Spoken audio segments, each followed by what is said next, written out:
विपक्ष डरा हुआ, सहमा हुआ और मुद्दे विहीन राजनीति करने का परिचायक है। इसलिए आज राज्यसभा में सरकार की उपलब्धियां और राष्ट्रपति के अभिभाषण को सुनना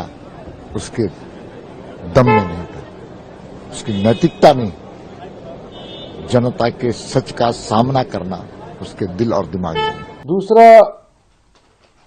जब देश का प्रधानमंत्री और सदन का नेता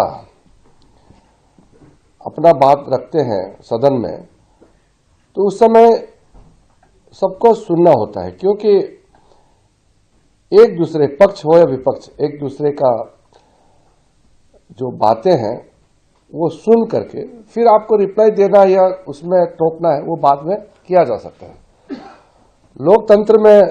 सबको बोलने का अधिकार है और सुनने का भी अधिकार है। जब प्रधानमंत्री जी लोकसभा में बात रखने के लिए शुरू किया और उसी समय कांग्रेस और उनके कुछ साथियों ने जबरदस्त वहां हंगामा किया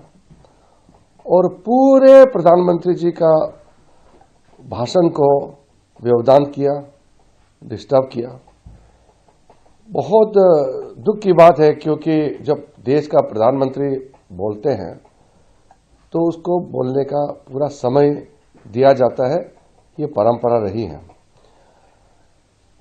बीच में अगर टोकना है या क्लैरिफिकेशन देना चाहते हैं तो ठीक है, थोड़ा थोड़ा पार्लियामेंट्री फंक्शनिंग में टोका टोकी जरूर होते हैं, लेकिन आप पूरा का पूरा 2 घंटे भाषण को आप हल्ला करके स्लोगन करके बोलने ही नहीं देंगे, ऐसा कभी भी नहीं हुआ। ये कांग्रेस पार्टी को सोचना होगा कि देश का प्रधानमंत्री किसी एक दल का नहीं होता है, वो पूरा देश का नेतृत्व करते हैं। तो प्रधानमंत्री का पद और उस पद का गरिमा, इसको ध्यान रखना हम सबका जिम्मेदारी है। खास करके जो संसद सदस्य हैं, मेंबर्स ऑफ पार्लियामेंट, इनका तो खास जिम्मेदारी होते हैं, क्योंकि हमने ओथ लिया हुआ है, शपथ लिया हुआ है संविधान का, और उसी संविधान हम लोगों को कहता है कि हम नियम से चले, हम नियम से बंधे हुए लोग हैं। विपक्ष का रोल और विपक्ष के नेता राहुल जी ने जिस प्रकार से हिंदू धर्म के ऊपर में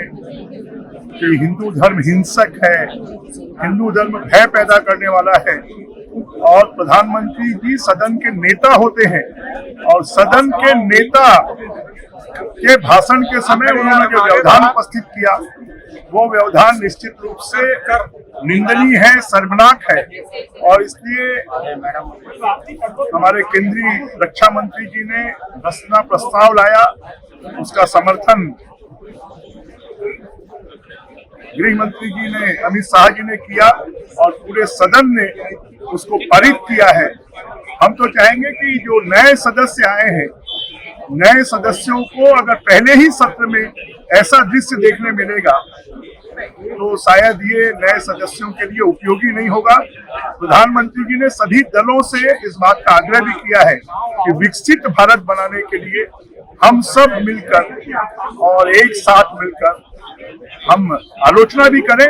परंतु जब देश के विकास की बात है, गांव के, गरीब के, किसान के, मजदूर के, नौजवान की, महिलाओं के विकास की बात है, तो उस पे हम सब एक हों। और उनका ये जो आग्रह है, ये विपक्षियों को, सभी दलों को मानना चाहिए और देश के विकास में योगदान देना चाहिए।